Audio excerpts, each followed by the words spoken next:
नमस्ते, स्वागत है आप सभी का। अगर आप भी किसी कॉम्पिटिटिव एग्जाम की तैयारी कर रहे हैं तो यकीन मानिए आईसीटी और डिजिटल लर्निंग को समझना आपके लिए एक गेम चेंजर हो सकता है। तो आज हम इसी जरूरी टॉपिक की हर बेसिक बात को बिल्कुल आसान भाषा में समझेंगे। तो आज का हमारा सफर कैसा रहेगा? देखिए, सबसे पहले हम जानेंगे कि ये आईसीटी आखिर है क्या, फिर इसके अंदर क्या क्या होता है उसे देखेंगे। उसके बाद हम बात करेंगे कि इसने एजुकेशन को कैसे बदला है, भारत में कौन कौन सी स्कीम्स चल रही हैं और हाँ, इस रास्ते में क्या मुश्किलें आती हैं। और आखिर में एग्जाम के लिए एक फटाफट रिवीजन चेकलिस्ट भी होगी। तो चलिए शुरू करते हैं। तो आ गए हैं हम अपने पहले सेक्शन पर। यहाँ हम सबसे पहले और सबसे बुनियादी सवाल का जवाब ढूंढेंगे। जब हम बार बार ये शब्द सुनते हैं आईसीटी, तो इसका असल में मतलब क्या होता है? तो आईसीटी आखिर है क्या भला? इसे ना बहुत सिंपल तरीके से समझिए। एक तरफ है इंफॉर्मेशन टेक्नोलॉजी यानी आईटी, जैसे कि आपका कंप्यूटर, और दूसरी तरफ है कम्युनिकेशन टेक्नोलॉजी, जैसे इंटरनेट और नेटवर्क। जब इन दोनों को मिला दिया जाता है तो बन जाता है आईसीटी। यूनेस्को भी यही कहता है कि ये उन सभी टेक्नोलॉजी और टूल्स का ग्रुप है जिनसे हम इंफॉर्मेशन बनाते हैं, भेजते हैं, स्टोर करते हैं और मैनेज करते हैं। अच्छा, तो ये आया कहाँ से? देखिए, 1970s का दशक था आईटी का, जिसका सारा फोकस सिर्फ डेटा प्रोसेसिंग पर था। लेकिन असली कहानी बदली 1980s के दशक में। जब पर्सनल कंप्यूटर आए तो आईटी में एक सी यानी कम्युनिकेशन भी जुड़ गया। बस यहीं से आईसीटी का दौर शुरू हुआ और इसने टेक्नोलॉजी की पूरी दुनिया ही बदल कर रख दी। ठीक है, तो आईसीटी क्या है ये तो समझ में आ गया। अब जरा इसे खोलकर देखते हैं कि ये किन चीजों से मिलकर बनता है। सबसे पहले बात करते हैं उन पार्ट्स की जिन्हें हम छू सकते हैं, यानी हार्डवेयर। किसी भी कंप्यूटर के हार्डवेयर के ना 4 मेन हिस्से होते हैं।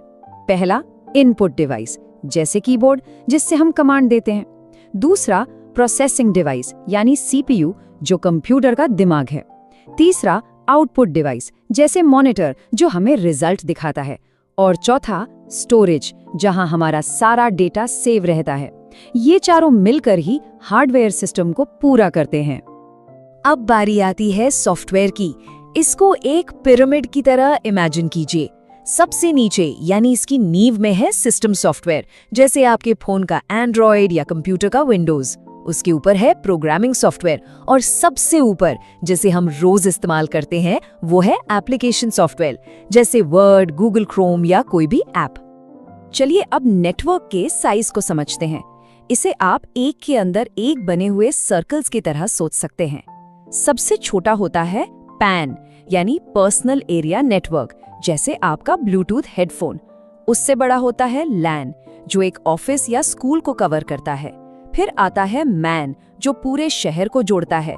और सबसे बड़ा है वैन यानी वाइड एरिया नेटवर्क, और इसका सबसे बड़ा एग्जाम्पल खुद इंटरनेट। नेटवर्क टोपोलॉजी का सीधा सा मतलब है कि डिवाइसेस को आपस में जोड़ा कैसे गया है, उनका नक्शा कैसा है, बिल्कुल एक शहर की सड़कों के जाल की तरह।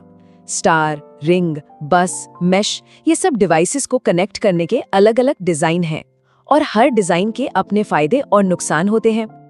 तो अभी तक हमने ये समझ लिया कि आईसीटी क्या है और कैसे काम करता है। लेकिन अब हम सबसे जरूरी सवाल पर आते हैं कि आखिर ये मॉडर्न एजुकेशन के लिए क्यों इतना इम्पोर्टेंट है। चलिए अब इस क्यों को समझते हैं। इस स्लाइड पर एक नजर डालिए। फर्क बिल्कुल साफ है। पुराने तरीके में यानी ट्रेडिशनल एजुकेशन में सब कुछ टीचर सेंटर्ड था, जानकारी सिर्फ एक तरफ से आती थी। लेकिन आईसीटी वाली पढ़ाई स्टूडेंट सेंटर्ड है। ये इंटरैक्टिव है, आप कभी भी कहीं से भी पढ़ सकते हैं। और यहाँ रट्टा मारने पर नहीं, बल्कि समझने पर जोर है। सही मायनों में ये एजुकेशन में एक क्रांति है। और जानते हैं सबसे अच्छी बात क्या है? इस बदलाव का फायदा हर किसी को मिल रहा है। टीचर्स को पढ़ाने के नए और बेहतर तरीके मिल रहे हैं, स्टूडेंट्स का इंटरेस्ट बढ़ रहा है और वो नई नई डिजिटल स्किल्स सीख रहे हैं, और स्कूल कॉलेज का एडमिनिस्ट्रेशन का काम भी आसान हो गया है। मतलब ये सबके लिए एक विन विन सिचुएशन है। अब कुछ ऐसे जरूरी शब्द देख लेते हैं जो एग्जाम के लिहाज से बहुत इंपॉर्टेंट हैं, जैसे ब्लेंडेड लर्निंग।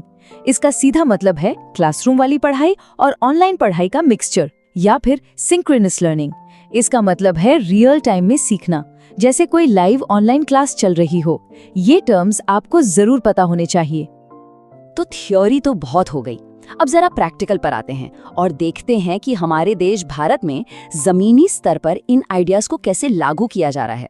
सरकार क्या कर रही है?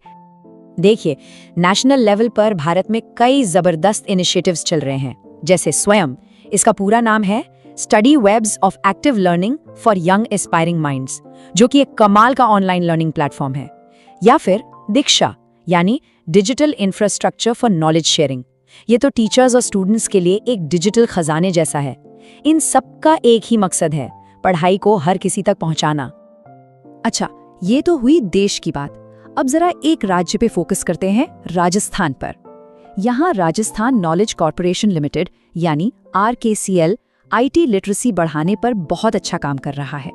एक स्माइल प्रोग्राम भी है जो सोशल मीडिया से स्टूडेंट्स तक पढ़ाई पहुंचा रहा है। और हाँ, जो लोग RPSC यानी राजस्थान लोक सेवा आयोग की तैयारी कर रहे हैं, उनके लिए तो ये जानकारी बहुत ही खास है। अब देखिए, हर सिक्के के दो पहलू होते हैं। तो चलिए अब इस ICT के सफर पर एक रियलिस्टिक नजर डालते हैं कि इसमें क्या-क्या चुनौतियां हैं और हमने कौन-कौन से बड़े मुकाम हासिल किए हैं। लेकिन ये सफर इतना आसान भी नहीं है। एक बैलेंस व्यू रखना बहुत जरूरी है। ICT को लागू करने में कई मुश्किलें हैं, जैसे हर जगह बिजली और इंटरनेट की कमी, टीचर्स की प्रॉपर ट्रेनिंग की कमी, शुरुआत में इसका खर्च भी काफी ज्यादा होता है, और शायद सबसे बड़ी चुनौती है डिजिटल डिवाइड, यानी शहर और गांव के बीच का टेक्नोलॉजी का फासला। ये स्लाइड एक तरह से पूरी कहानी बयां करती है। जरा सोचिए, 1960 में पहली बार एजुकेशन में कंप्यूटर इस्तेमाल हुआ था, और आज 2020 की हमारी नेशनल एजुकेशन पॉलिसी कहती है कि टेक्नोलॉजी को अपनाना ही होगा। वाकई हमने एक बहुत लंबा सफर तय किया है। चलिए, तो अब हम इस चर्चा के बिल्कुल आखिर में आ गए हैं, और ये जो आखिरी स्लाइड है ये आपका फाइनल रिवीजन और स्टडी गाइड है। तो चलिए एग्जाम के लिए मेन पॉइंट्स को एक बार फटाफट दोहरा लेते हैं। पहली बात, परिभाषा याद रखिए, ICT मतलब IT और कम्युनिकेशन का कॉम्बिनेशन। दूसरी बात, इसके 3 मेन पार्ट्स हैं, हार्डवेयर, सॉफ्टवेयर और नेटवर्क। तीसरी, एजुकेशन में सबसे बड़ा बदलाव क्या है, टीचर सेंटर्ड से स्टूडेंट सेंटर्ड लर्निंग। चौथी बात, भारत की 2 बड़ी एप्स कौन सी हैं, स्वयं और दीक्षा। और पांचवी और सबसे जरूरी बात, नेशनल एजुकेशन पॉलिसी 2020, जो डिजिटल एजुकेशन पर बहुत जोर देती है। ये पॉइंट्स आपकी तैयारी के लिए बहुत जरूरी हैं। तो हमने ICT के फायदे और इसके काम करने का तरीका सब कुछ समझ लिया, पर अब एक बड़ा सवाल है जिसके साथ हम आज की बात खत्म करेंगे। आप सोचकर बताइएगा कि भारत में हर एक स्टूडेंट तक, हर गांव देहात तक ICT को पहुंचाने के रास्ते में सबसे बड़ी चुनौती क्या है? इस पर जरूर सोचिएगा।